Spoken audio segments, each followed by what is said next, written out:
What's the problem with Telugu people? మన వాళ్ళు ఏంటంటే ఏదైనా ఎవడైనా ఒకటి మొదలెట్టాడు అనుకో, మళ్ళీ ఇంకొకటి కూడా సేమ్ అదే మొదలు పెట్టాలి అదే టైంకి అన్నట్టు. Nothing related to me. రీసెంట్గా నేను ఈ పేజెంట్ ఈవెంట్ ఏదో జరుగుతుంది లండన్లో, తెలుగు పేజెంట్ అని చెప్పి ఏదో జరుగుతుంది.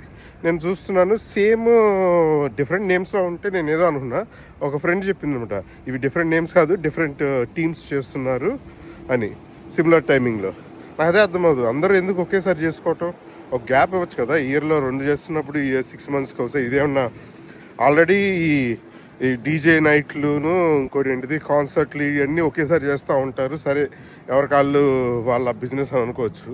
బట్ ఈ పేజెంట్స్ ఈవెంట్స్ ఇవన్నీ like your trying to unite Telugu people కదా, అలాంటప్పుడు ఒకేసారి ఎందుకు? ఇదే కాదు, చాలా ఆటల్లో కూడా మన వాళ్ళు ఎప్పుడైనా ఎవరైనా ఒకటి మొదలెడితే ఆపోజిట్గా అదే టైంకి ఇంకోటి. వై ట్రై టు కొలాబ్, అందరు కలిసి యూనిటీ అంటారు. ఇప్పుడు గుజరాత్ వాళ్ళు కానీ తమిళ వాళ్ళు కానీ ఉన్నారనుకోండి, దే ట్రై టు ఇలాంటివి ఏమైనా ఉంటే తమిళ్ ఈవెంట్ ఇవన్నీ అందరు కలిసి ఇలా ఉంటాయి. ఎవరికా దిస్ ఇస్ ఫన్నీ. నేను ఎక్కువ ఇది అబ్జర్వ్ చేశాను లాస్ట్ couple of yearsలో ఎక్కువ. So that's what I just want to share this. What's your opinion? Comment on it.